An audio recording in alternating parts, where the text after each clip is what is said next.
আসছে, অনেকে মনে মনে লালন করে জমিয়ত যথাযথ সিদ্ধান্ত গ্রহণ করেছে। হক এবং হক্কানিয়তের পথে জমিয়ত প্রতিষ্ঠার লগ্ন থেকে যেভাবে দেওবন্দের মাসলাক ও মাসলাক লালন করে আসছে, এখনো পর্যন্ত সেটাই লালন করে এবং ভবিষ্যতেও সেটাই লালন করবে ইনশাআল্লাহ।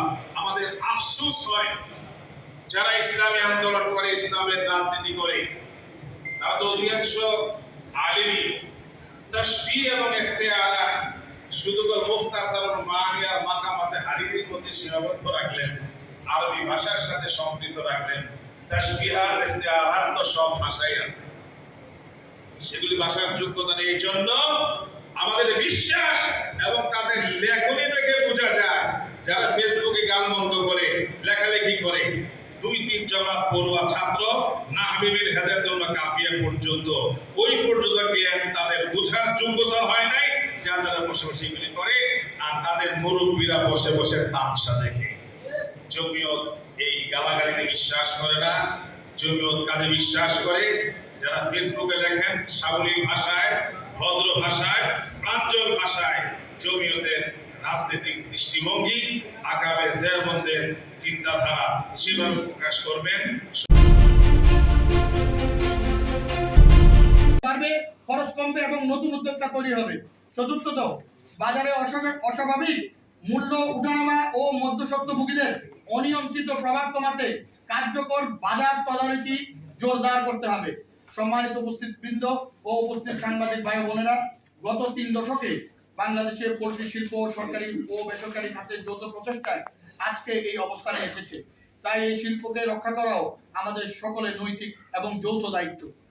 আমরা সরকারের প্রতি তথা মাননীয় প্রধানমন্ত্রীর কাছে সবিনয় আন্তরিক আহ্বান জানাই, ক্ষুদ্র খামারিদের মাঝারি খামারিদের উৎপাদিত ডিমের লাভজনক বিক্রয় মূল্য নিশ্চিত করুন। জাতীয় পোল্ট্রি ডিজিটাল ডাটাবেজ অবিলম্বে চালু করুন। নিবন্ধিত খামারিদের জন্য ফার্মার্স আইডি করুন। নিবন্ধিত প্রান্তিক খামারিদের জন্য বিশেষ সুরক্ষা কর্মসূচি গ্রহণ করুন এবং অবিলম্বে পোল্ট্রি বীমা চালুর উদ্যোগ নিন। উৎপাদন, সংরক্ষণ ও বিপণনের জন্য পোল্ট্রি খামার ঘন অঞ্চলে আধুনিক অবকাঠামো গড়ে তুলুন।